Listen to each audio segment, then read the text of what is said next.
Hey everyone, happy Thursday. It's that time of day where we take a moment and pause and say thanks to everyone who's making the world run.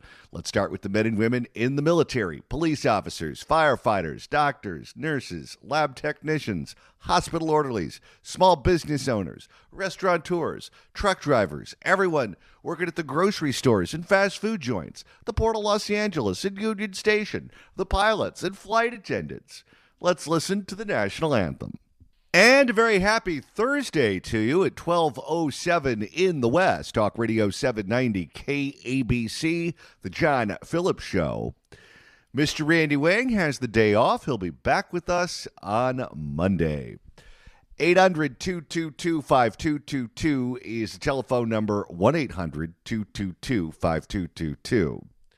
As you can probably tell, my voice is no good today, which means no Rick Chavez Burr impersonations, and I can't let my blood pressure get too high. Because if I start screaming and yelling today, the last hour of this program, you're probably going to have to listen to Chinese opera, and no one wants that. So we're going to try to keep it cool, calm, and collected, and keep my voice going for 3 straight hours. Now, I don't know about you, but I have been obsessed all morning with the Gene Hackman death. Nothing related to that story makes any sense at all. Wake up in the morning, get out of bed, walk straight to the kitchen, make myself a cup of coffee, put some toast in the toaster oven, put some butter on the toast, sit down with my coffee and my buttered toast, open up the old laptop, and see that Gene Hackman is dead. That was the first headline that I saw.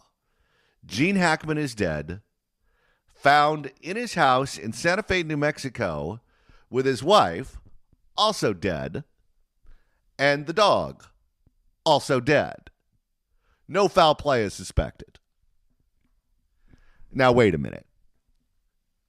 Who are they trying to kid? All 3 of them just happened to die all at the same time, and that's why no foul play is suspected. The first thing I thought when I saw that was, I did not know Gene Hackman pissed Hillary Clinton off. How does that even happen, where 3 people just die all at once? No foul play. Why would you think that someone was up to something no good?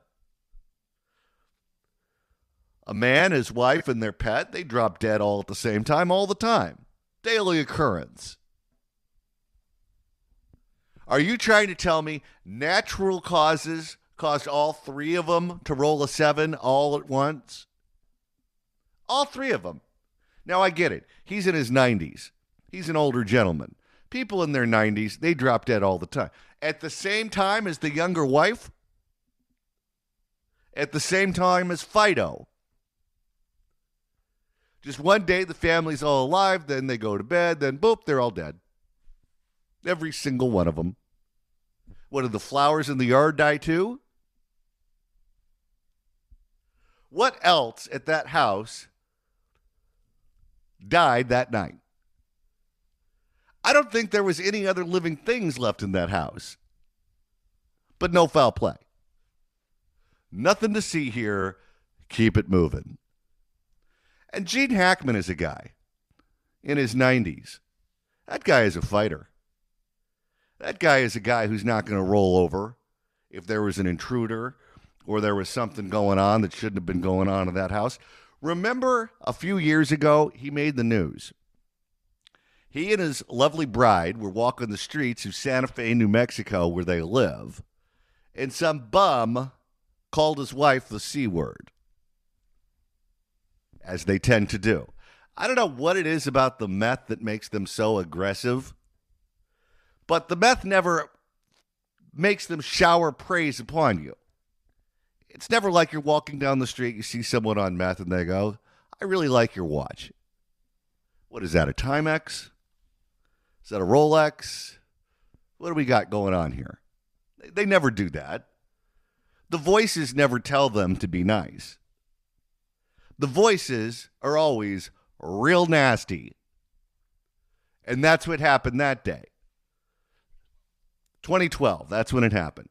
And the wino calls his wife the C word. So what does Hackman do? He had to be in his 80s at that point.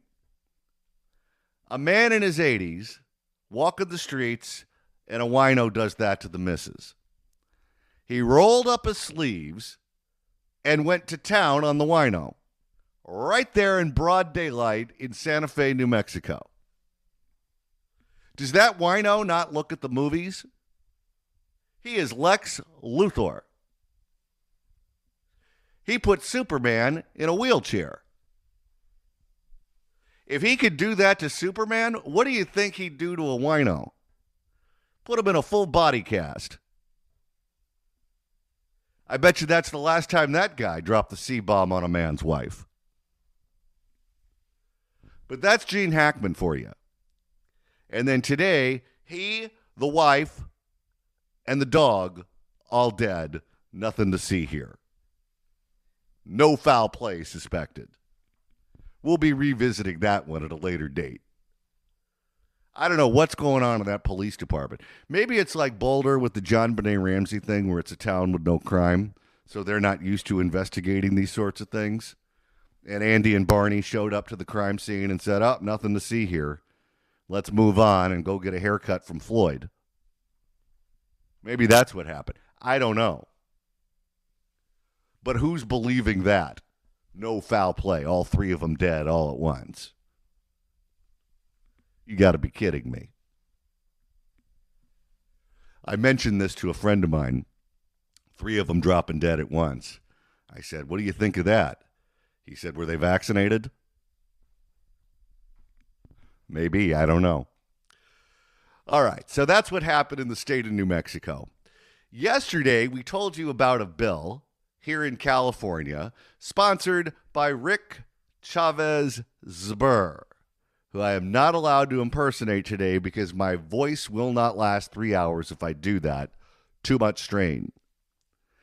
And he put together legislation that would make it illegal to defend yourself if your property is threatened by a burglar. Let's look at this in application. You're asleep in bed. Someone breaks a window at your house with the intent of either doing harm to you or other people in your house or steal your stuff. You discover them in your house. You are now not allowed to defend yourself if this were to pass. He said that California needs this because he doesn't want to see any more Kyle Rittenhouses in the world. Kyle Rittenhouse, by the way, was acquitted when he was charged with shooting those 2 people who were trying to kill him. How he ended up a villain in the story, I don't know, but that's what Rick Chavez Burr says he doesn't want any more of. And of all the problems that we have facing this state, whether it's the homeless, whether it's the fires, whether it's the crime, whether it's the insurance, he woke up one morning, took a shower, shaved his face, ate his breakfast, got in his car, and went to the office, clocked in at the plant, and said, you know what we have too much of in this state? People fighting back. People fighting back when they're the victim of a crime. If only we had less of that, we would have more happiness here in California. So why don't we put together some legislation to make sure that people don't fight back? I wonder what he thought about naming this legislation. The Tina Turner Act? No, you're not allowed to fight back. You just have to keep shoving your face into their fists. That's the way we do things here. And I've got to tell you, I don't think this is constitutional. I don't think this is legal. No state law can get in the way of your constitutional right to life, to protect yourself. If you feel like your life is threatened, like your family's lives are threatened, like your property is being threatened, you have a right to defend yourself. It's fight or flight. It's innate. It's biological. It's in all of us. You look at animals. They're threatened. They fight back. They defend themselves. They do what they have to do to stay alive. This is anti-biology. This is not the way the humans are built. Imagine if the cavemen had this mentality. They're running around, they see a lion, and they go, oh my God, should I try to chase the lion away with a stick or something? Oh no, the right response is to just be eaten. That's what you're supposed to do. Well, if this law passes, that's what you're supposed to do in California. No one is going to do this, by the way. If someone breaks into your home in the middle of the night, you're going to do whatever it is that you have to do to protect yourself. And you kind of go through these scenarios in your head. I'm trying to think, what's the proper response if I'm in bed, counting sheep, sawing logs, and someone breaks into my house through a window? How would this scenario play out? And I've thought through this for a long period of time. Here's what I came up with. Someone breaks in, you walk out of your bedroom, you see him, you go bang, bang, bang, bang, bang, bang, bang, and then you count 1,000, 2,000, 3,000, 4,000, 5,000, and then that's when you yell, freeze! That's how that goes. I'll tell you, I'm in a new house now, and I've got this new refrigerator that has an ice maker.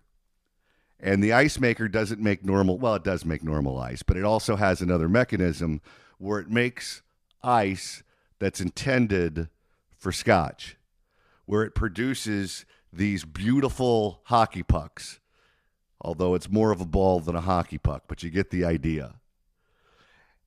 And it lays 3 eggs a day, 3 of them. That's all it produces. But they're clear. You can see right through it. And whenever you pour a scotch for someone, they love it.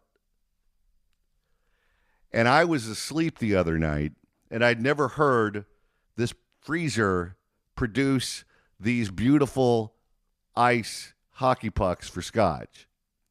And I happened to be up in the middle of the night. Of course, I'm checking my phone, looking at Twitter, doing everything you're not supposed to do.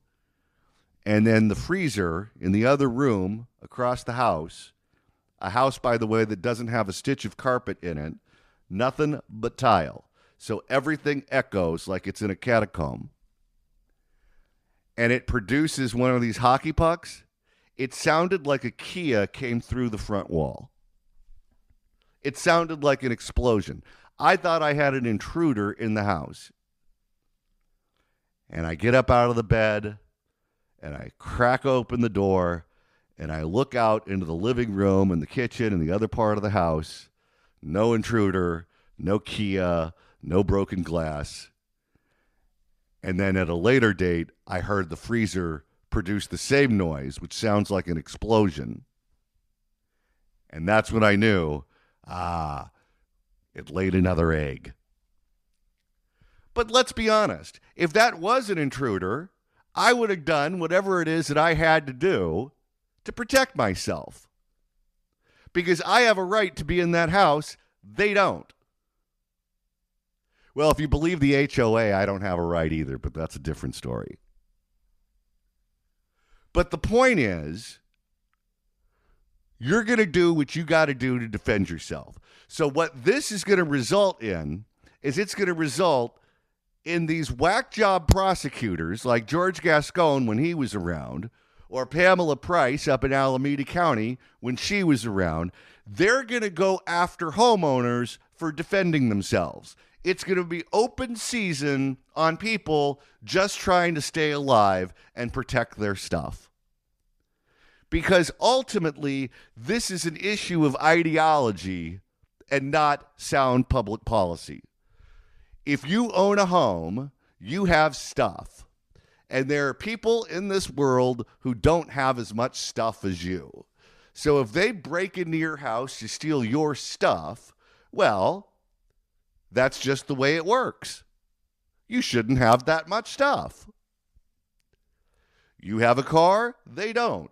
So they break into your house to try to find the keys so they have a car and you have a rental.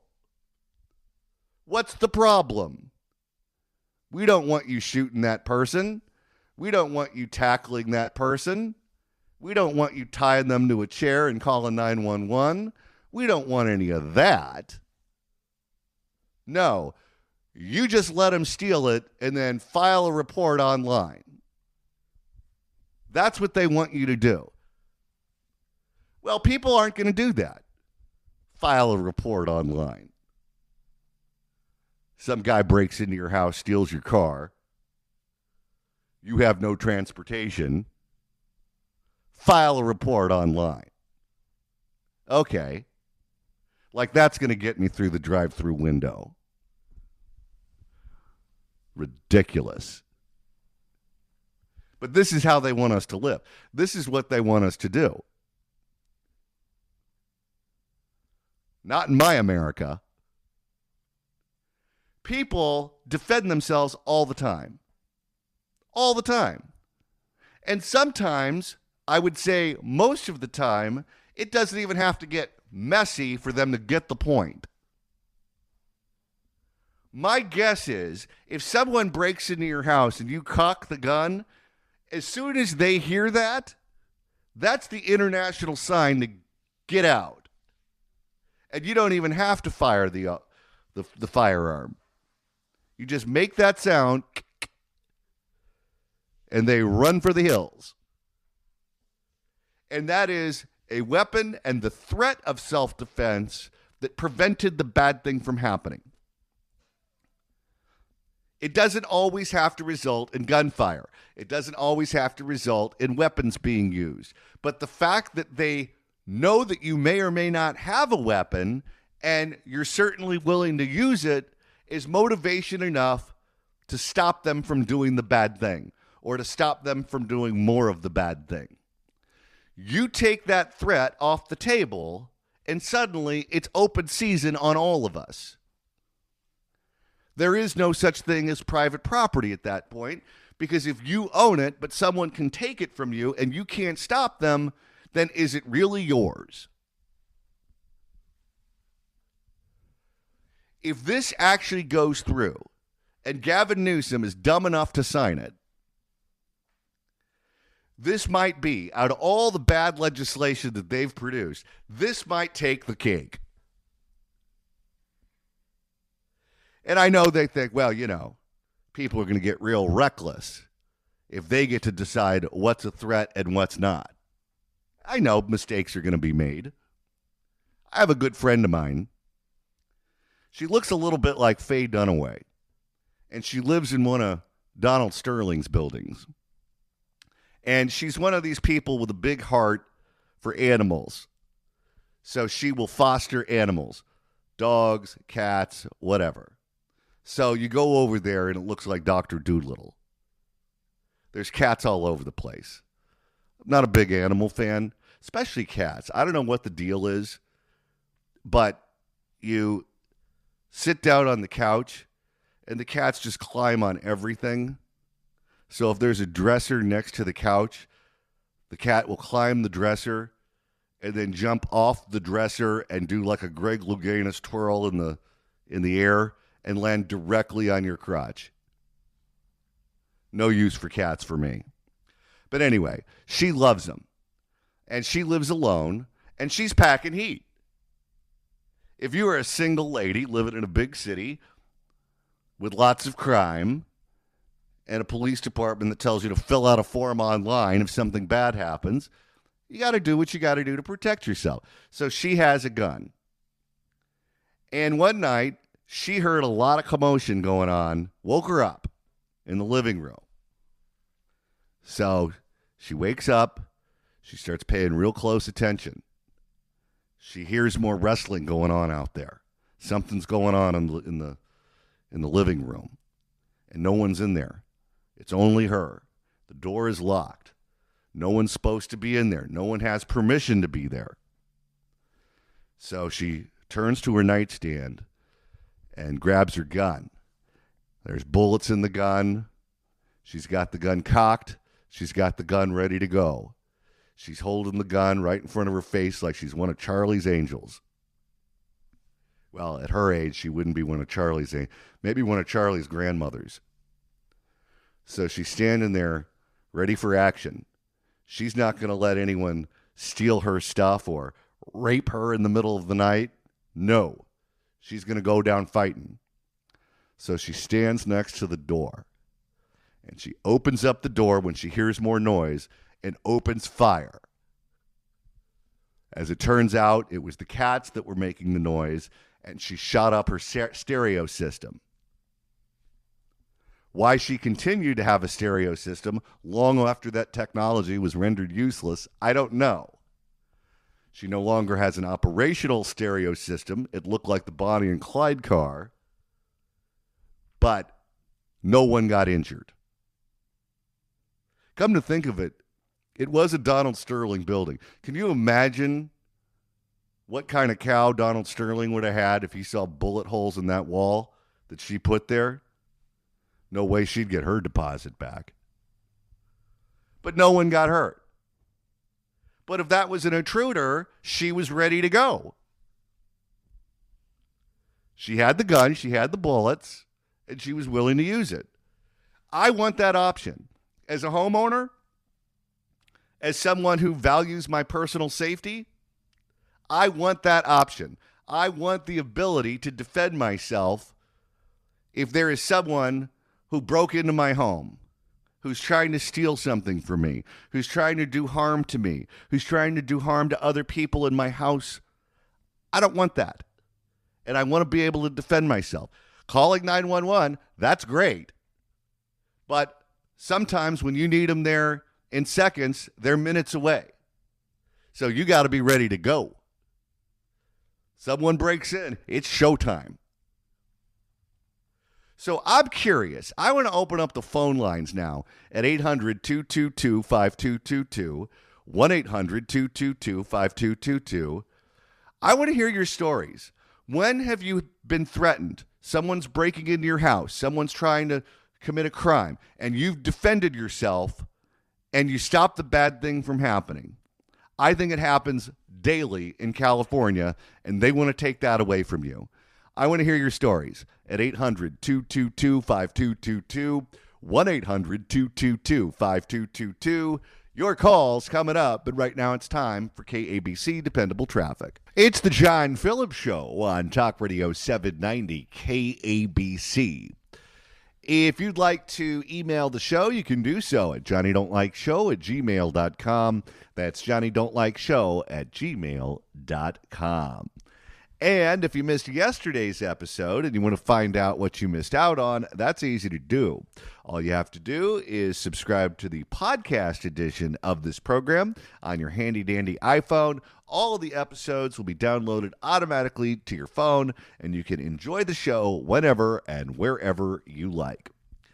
One Democratic assemblyman wants to take away your right to defend yourself if someone is robbing you or is broken into your house, committing some sort of crime against you or your property.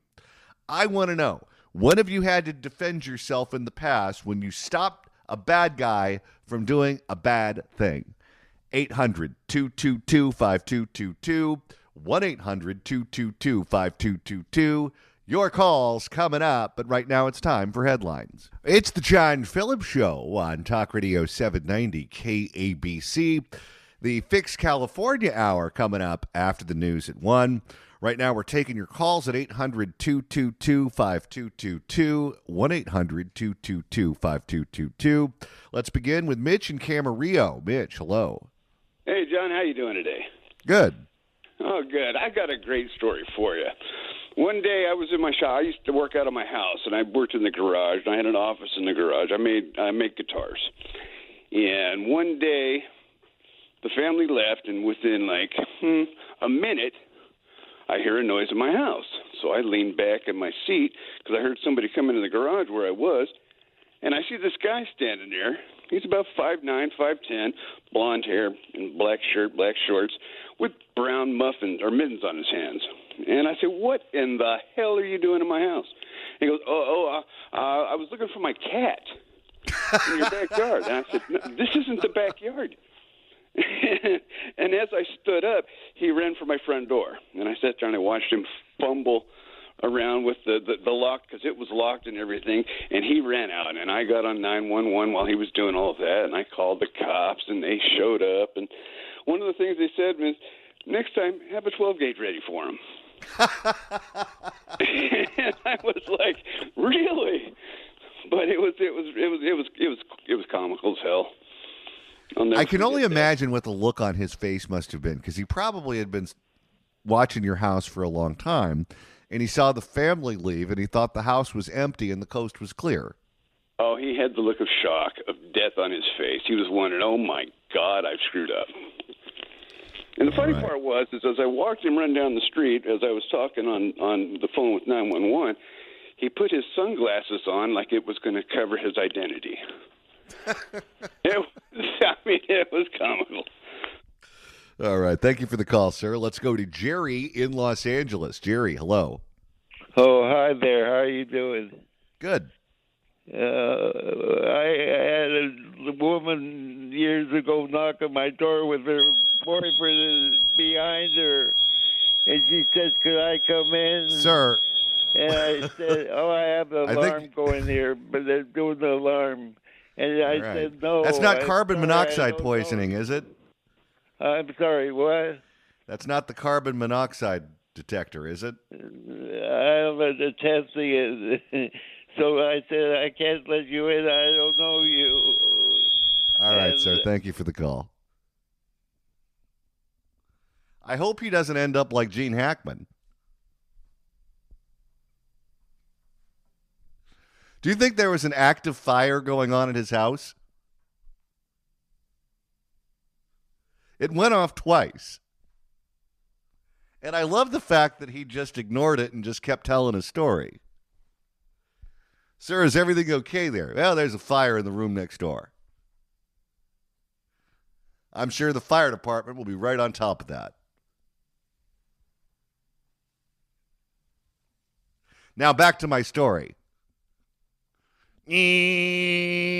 So I says to the guy,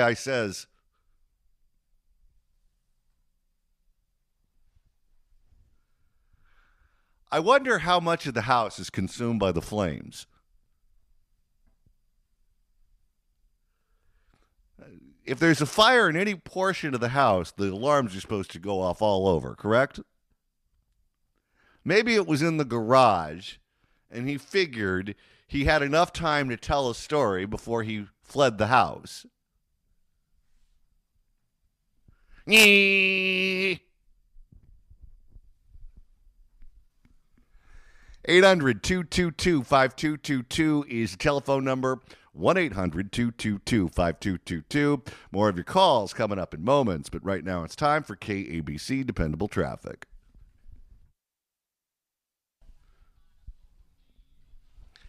It's the John Phillips Show on Talk Radio 790 KABC.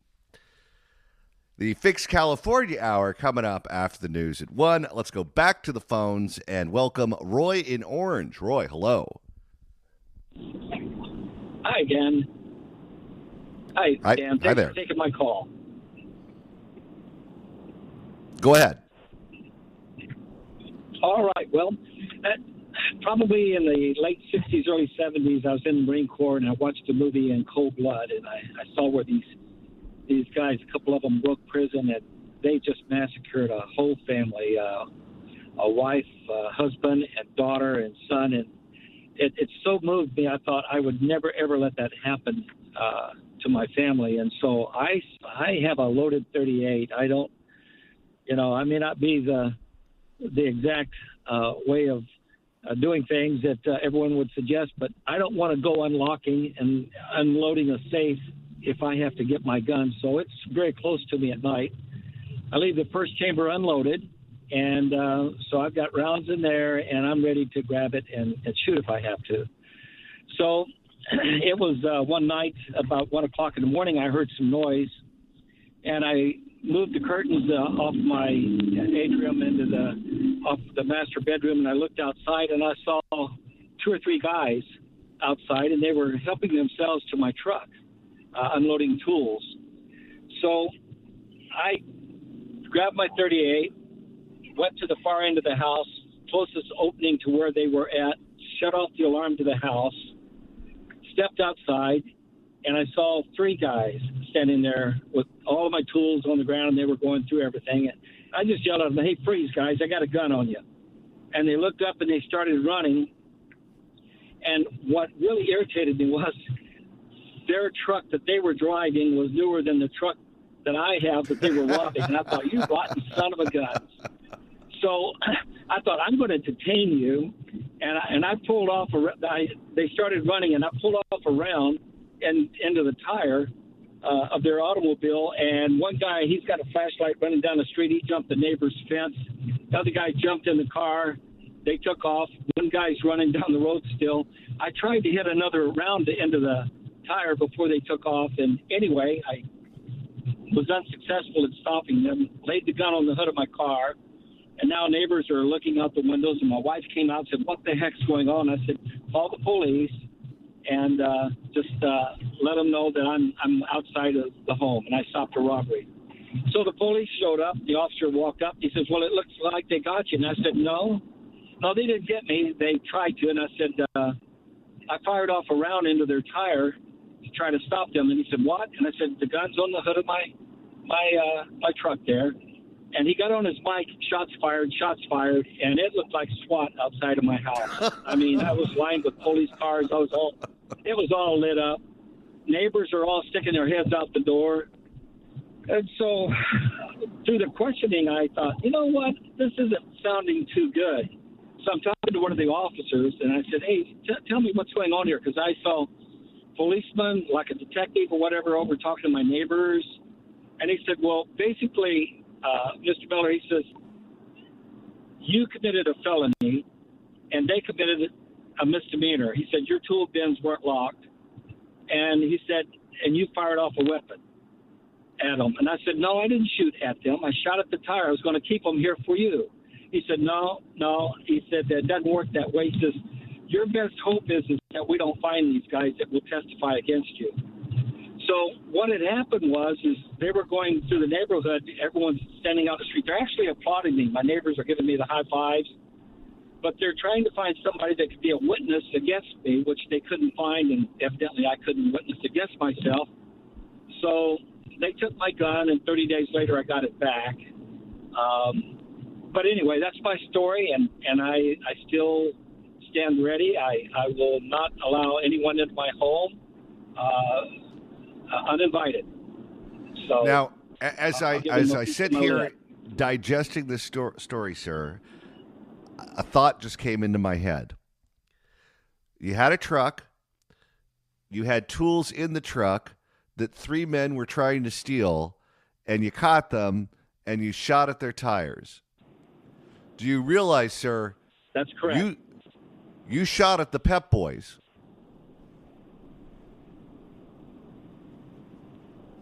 I say again now?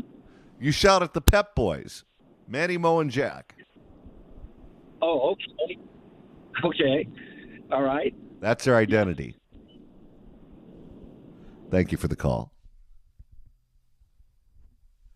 I could have said Larry, Moe, and Curly, and I think it would have had the same reaction. 800-222-5222 is the phone number. 1-800-222-5222. It's the John Phillips Show on Talk Radio 790 KABC. Oh. He dropped? Oh. Do we have John in Ventura? Hi. Hi. Hey, I'm a retired deputy sheriff, and in the county I worked, sometimes I worked a few semi-rural kind of spread out beats. And I had a man one night ask me, a couple of times I had people ask me, what can I do to better protect my family? And instead of, he's probably expecting me to say, get this kind of alarm system or something like that. And I just flat told him, get a gun. And he was a little shocked. And I said, get a gun, learn how to use it, teach your wife how to use it. And when your kids are old enough, teach each one of them how to use it safely, effectively, and accurately. Because I got your call. I drove here. It took me 21 minutes to get here, and I came straight here when I got the call. I'm not going to be sitting on your corner, and you're going to have to take care of things until I get here. So that's still my honest belief. Everybody should have the ability to protect themselves. This law is absolutely the stupidest thing I ever heard of in my life. Well, kudos to you for giving that advice, because now you ask people, what do you do to make sure your home is safe? They say, get some lights.